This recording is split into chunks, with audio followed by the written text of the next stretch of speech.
Educar en la Venezuela de hoy. Un acto de coraje. Unas palabras de una educadora para otros educadores. El escritor español Fernando Savater señala en uno de sus textos, titulado El valor de educar, que la educación es valiosa y válida, pero también es un acto de valentía. Me referiré hoy a ese acto de coraje, pero agregándole una variable: ser educador en la Venezuela de hoy. Pero ¿por qué detenernos de dilucidar si educar es un acto de coraje o no en nuestro país? Primero, porque la mayoría de la gente piensa que la escuela es el espacio apropiado para prevenir grandes males. El bullying, el embarazo precoz, las drogas, la violencia juvenil, y pare usted de contar. Es cierto que muchos cuestionan la responsabilidad que tiene la familia en estas situaciones, pero también son muchos los que culpan a la escuela, específicamente el trabajo que desempeñan las maestras y maestros en los primeros años de la educación formal. Prácticamente los hacen responsables de esa crisis social que vivimos. Tamaña responsabilidad. Y segundo, porque además de pretender que liberemos a nuestro país de los problemas sociales que nos aquejan, olvidan por completo que, y parafraseo una palabra de la profesora Luisa Pernalete, antes educadores, nosotros somos personas, es decir, hijas, madres, hermanas. Además somos ciudadanas y por ello formamos parte de un contexto social, político, económico del que no podemos aislarnos, porque juntos conformamos una entramada red social. Abordaré una primera premisa. Antes de ser personas y ciudadanos, nosotros debemos ser humanos. ¿Les suena incongruente? Pues me apoyo de nuevo en el señor Savater, quien también nos dice que, y abro comillas, nacemos humanos, pero eso no basta. Tenemos también que llegar a serlo. Es decir, nuestra humanidad biológica necesita una confirmación posterior. Algo así como un segundo nacimiento, en el que por medio de nuestro propio esfuerzo y de la relación con otros humanos se confirme definitivamente lo primero. Y cierro comillas. A este proceso los antropólogos lo llaman neotenia, que en palabras sencillas significa que nacemos demasiado pronto. También se refieren a ella como plasticidad o disponibilidad juvenil. Es decir, los seres humanos podemos aprender continuamente de nuestros semejantes y podemos hacerlo durante toda nuestra vida. A diferencia de otros seres vivos, quienes nacen ya siendo definitivamente lo que son. Los sapos son sapos y las plantas plantas. A unas termitas les toca construir y reconstruir su escondite y a otras morir mientras lo defienden. Por su parte, los pedagogos hablan de educabilidad. En conclusión, necesitamos relacionarnos con los demás para confirmar nuestra condición humana, sea cual sea. Y cuando expreso esto me refiero a si llegas a ser un humano bueno o un humano malo. En cuanto a esto de ser humanos, no me refiero solo a ser compasivos o a ponernos en el lugar de los demás.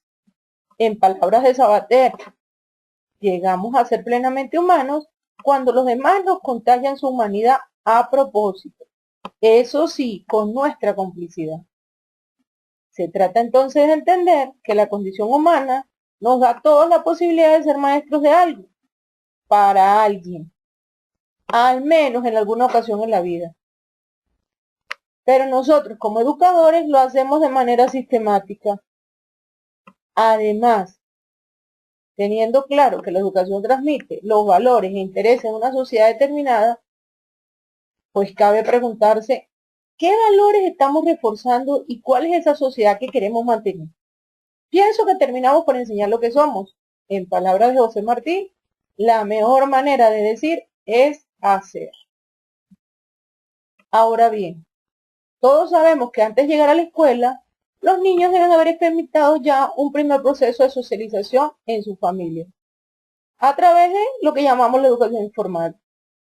Aprenden o deberían aprender cosas como asearse, comer, jugar, adquirir unos hábitos y normas básicos, pero también deben diferenciar en un primer nivel lo que está bien de lo que está mal.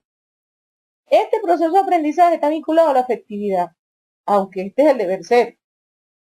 Es así como a partir de esta primera experiencia, los niños pasan a formar parte de ese entramado social que mencioné anteriormente. Por esta razón, lo mínimo que deberíamos esperar es que lleguen a la escuela teniendo claro que existen normas para convivir. Así que además de respetarlas, deberían reconocer la autoridad. Claro, algunos hijos obedecen en casa muchas veces por temor a perder el afecto de sus seres queridos.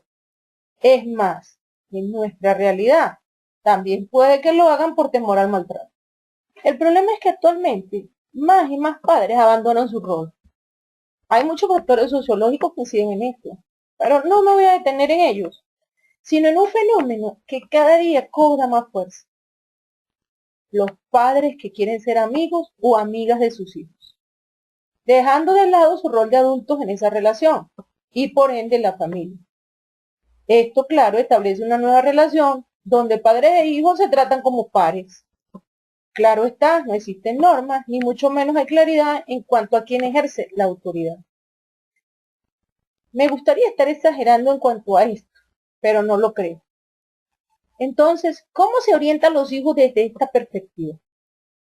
Recuerdo una reflexión muy interesante que habla de cómo ha evolucionado la relación entre padres e hijos.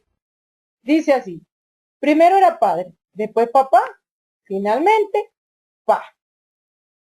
También rememoro otro escrito que plantea que quizás somos la última generación de hijos regañados por sus padres, pero también la primera regañada por sus hijos. Y aquí me atrevo a decir que somos la primera generación de educadores regañados por sus estudiantes. ¿Les parece que exagero? Todo esto ha llevado a la escuela a asumir responsabilidades que le competen en primera instancia a la familia. Por supuesto, son los padres los que han terminado por exigirlo. Nosotros, los educadores, lo vivimos todos los días. Por todo esto que he expuesto es que la sociedad le da tanta importancia a lo que Sabater llama la primera enseñanza. Pero si este proceso es de suma importancia, debería ser responsabilidad de los mejores y más reconocidos profesionales, ¿o no? ¿Acaso es así en nuestro país? Somos los educadores, los profesionales más preparados y reconocidos en nuestra sociedad. Ni qué decir de si somos los mejores pagados. Por desgracia, todos sabemos que no es así, porque paradójicamente, los mismos que sostienen que sin una buena escuela tendremos una mala sociedad, dan por sentado que a maestra o maestro solo se dedican en nuestro país los que se sienten incapaces de asumir otros retos.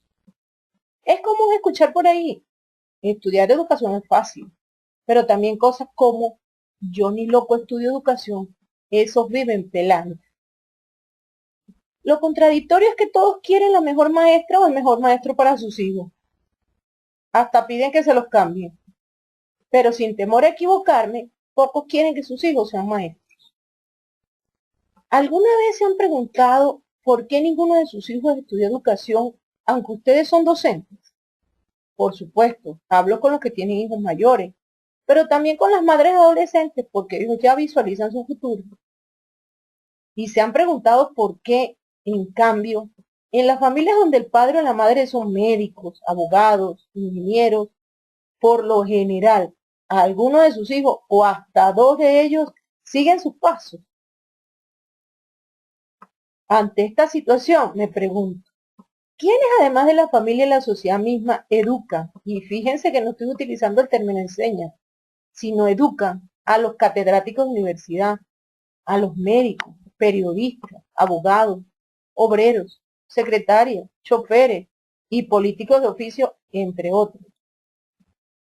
Somos nosotras, la hija de alguien, la madre de alguien, porque son pocos los que nos pasaron por las manos de maestras o maestros durante su infancia.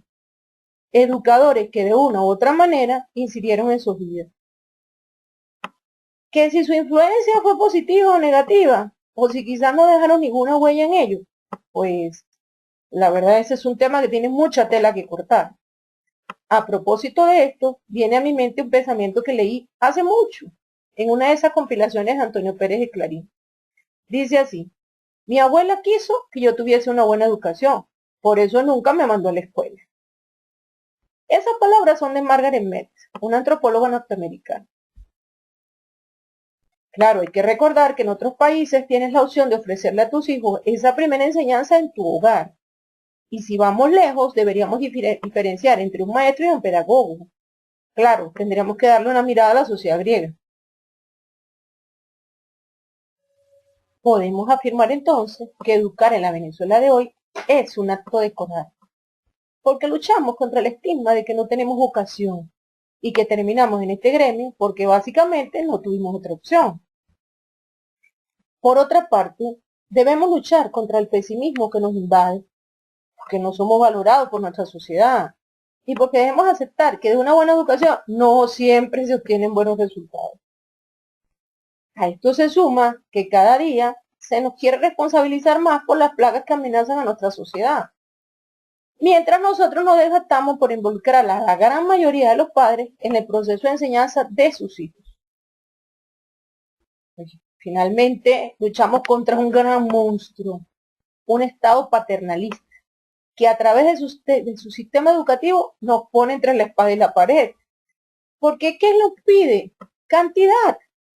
Eso ya no se trata de calidad, reforzando en los niños, padres y representantes la falta de responsabilidad y el poco amor al trabajo, al esfuerzo.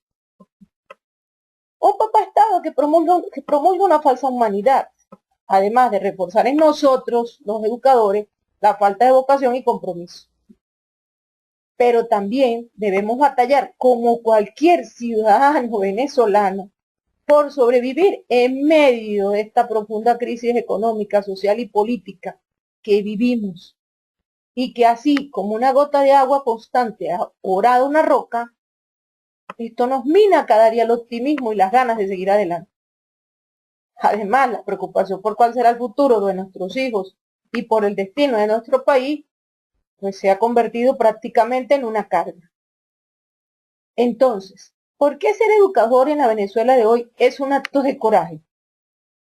Porque en medio de las vicisitudes, de las preocupaciones, de las dudas que nos embargan, nos toca seguir adelante y tener fe en que lo que hacemos vale la pena.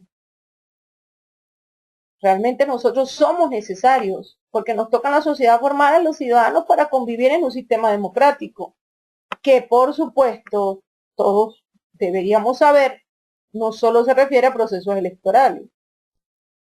Tal vez deberíamos comenzar, como dice la profesora Lisa Pernalete, a perderle miedo a la palabra política. Pero ese es un tema que abordaré más adelante.